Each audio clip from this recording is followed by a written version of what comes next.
Kinoo qashtiiwwan kiyya bareechee dhufeera jechuudha amma akka duraa miti jechuudha.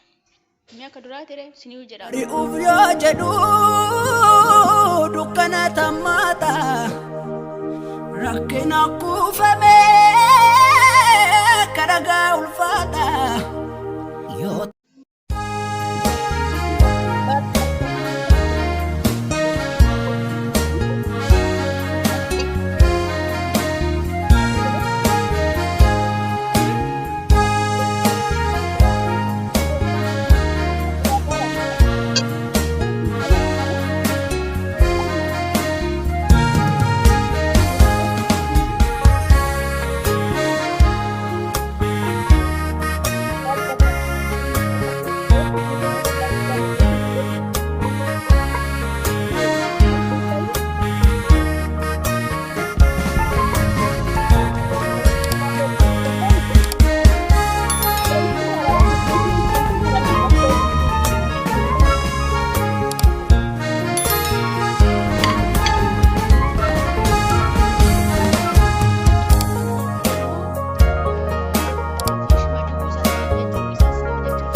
Kuumina hojjechiistonni keessan baay'een isaanii natti himanii jiru.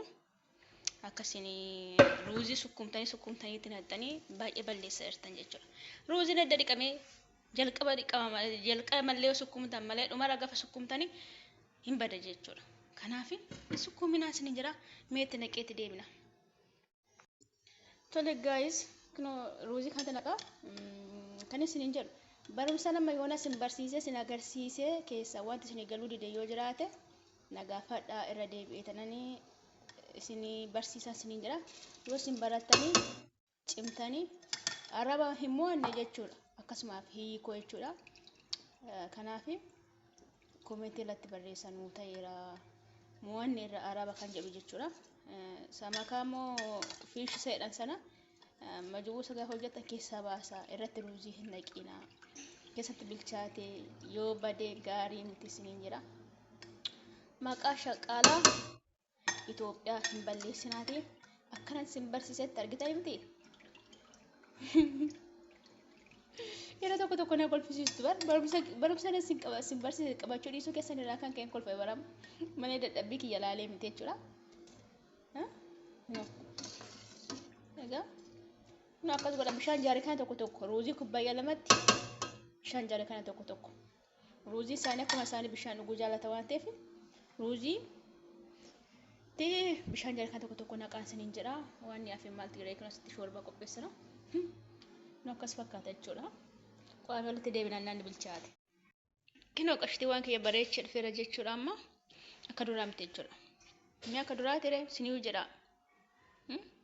Sinumta dhaate otoo qubatti hin buusiin darbaa. Amma bareechera jechuudha. Akkana fakkaata isiniin jedha shafoo waan koo turtii gaarii.